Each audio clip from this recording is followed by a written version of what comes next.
Hello everyone. Data structure के इस lecture में हम best worst and average case complexity of algorithm discuss करेंगे।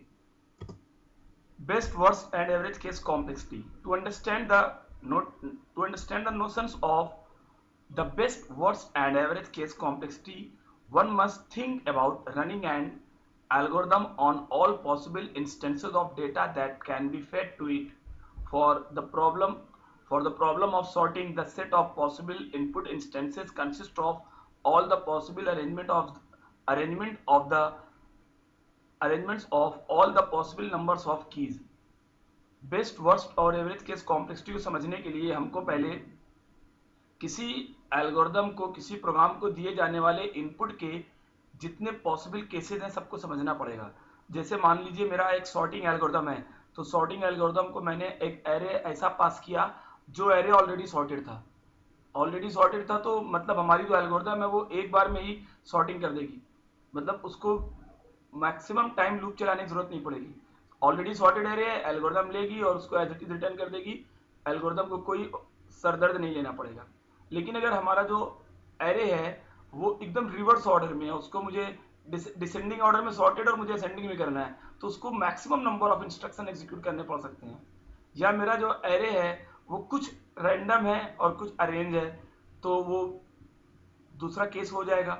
मीनिंग कि हम अपने एल्गोरिदम को या तो सॉर्टेड एरे पास कर सकते हैं सॉर्टिंग के लिए, और या तो रिवर्स एरे पास कर सकते हैं, या तो थोड़ा एवरेज कुछ इनपुट लेके पास कर सकते हैं। तो पहले मुझे जितने भी पॉसिबल इनपुट है वो समझना पड़ेगा। सर्चिंग की बात अगर हम कर लें तो लीनियर सर्च में अगर मैं जो मेरा सर्च की है, मैं ऐसा वैल्यू पास करूं जो लास्ट वाला हो, ये एक केस हो गया। मैं ऐसा वैल्यू सर्च की में पास करूं जो पहला वाला हो, तो दूसरा केस हो गया। मैं ऐसा कोई वैल्यू पास करूं जो बीच में कहीं हो ढूंढने में, मैं कोई ऐसी वैल्यू सर्च की के लिए दूं जो एरे में हो ही ना, तो there are so many possible input for the algorithm जो मुझे समझने पड़ेंगे। अभी बेस्ट केस कॉम्प्लेक्सिटी को समझिए। The best case complexity of algorithm is the function defined by the minimum number of step taken on any instance of size n। Best case में हमारी जो एल्गोरिथम है वो मिनिमम नंबर ऑफ स्टेप लेके हमारी problem को solve कर देगी। Best case is equal to fastest time to complete with optimal input. For example, the best case for a sorting algorithm would be data that is already sorted. Worst case complexity, the behavior of the algorithm with respect to the worst possible case of the input instance. The worst case running time of an algorithm is an upper bound of the running time for any input.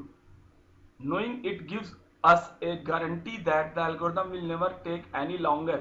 The worst case complexity of the algorithm is the function defined by the maximum number of steps taken by the instance of size n. Worst case में हम algorithm की उस property को major करते हैं जिसमें वो अपने मैक्सिमम नंबर ऑफ इंस्ट्रक्शन चला के ही हमारे काम कर पाएगा, हमारी प्रॉब्लम को सॉल्व कर पाएगा। यानी अगर हम लीनियर सर्च की बात करें तो मेरा जो एलिमेंट टू बी सर्च है वो लास्ट आइटम है, तो पूरा एन टाइम लूप चल के काम होगा, तो ये वर्स्ट केस में जो नंबर ऑफ इंस्ट्रक्शन एग्जीक्यूट होते हैं उससे ज्यादा इंस्ट्रक्शन कभी एग्जीक्यूट नहीं होंगे, ये गारंटी है। Worst case is equal to slowest time to complete with pessimal input chosen. Slowest time compute किया जाता है इसमें, जो सबसे स्लो एल्गोरिथम कब एग्जीक्यूट होगी। For example, the worst case for a sorting algorithm might be data that's sorted in reverse order, but it depends on the particular algorithm. तो अगर वर्स्ट केस की बात करें सॉर्टिंग एल्गोरिथम में, तो हमारा जो एरे है वो रिवर्स होगा ऑलरेडी, लेकिन ये हर एल्गोरिथम में नहीं, कुछ सेलेक्टेड एल्गोरिथम में होता है, जैसे बबल सॉर्ट में। तो बबल सॉर्ट का वर्स्ट केस है कि जो मेरा एरे है वो रिवर्स ऑर्डर में सॉर्टेड हो। Average case complexity, the average case complexity of the algorithm is the function defined by the average number of the step taken on any instance of size n. तो अगर मेरा size n का array है तो मैंने अलग अलग input लिया, हर इनपुट पे मैंने नंबर ऑफ इंस्ट्रक्शन काउंट किए और फिर सबको जोड़ के नंबर ऑफ सेट से, जितने सेट मैंने इनपुट लिए सबसे डिवाइड कर देंगे, तो एवरेज केस कॉम्प्लेक्सिटी निकल आएगी। In average case analysis, we take all possible input and calculate computing time for all the input. Sum all the calculated values and divide the sum by total number of inputs. Average case is equal to arithmetic mean. इसमें हम लोग arithmetic mean निकालते हैं all possible input को लेके, और जितने input मैंने लिए होते हैं उससे सभी पॉसिबल इनपुट का जो रनिंग टाइम होता है उसको सम करके नंबर ऑफ पॉसिबल इनपुट से उसको डिवाइड कर देते हैं, तो मीन निकल आता है। तो हमने आपको बेस्ट, एवरेज और वर्स्ट केस एनालिसिस के बारे में बताया। अगर हम एक शॉर्ट में एग्जांपल लें तो लीनियर सर्च का बेस्ट केस क्या होगा, जब एलिमेंट टू बी सर्च पहला एलिमेंट हो। लीनियर सर्च का वर्स्ट केस क्या होगा, जब element to be search last element हो या एरे में ना हो। एवरेज केस क्या होगा, हम बहुत सारे केसेस को बना के सबकी टाइम कॉम्प्लेक्सिटी को निकालेंगे और नंबर ऑफ इंस्ट्रक्शन जितने एग्जीक्यूट हो उसको निकालेंगे और सब नंबर ऑफ इंस्ट्रक्शन को ऐड करके जितने केसेस लिए उससे डिवाइड कर देंगे, तो एवरेज केस निकल आएगा। इस लेक्चर में इतना ही। Thank you.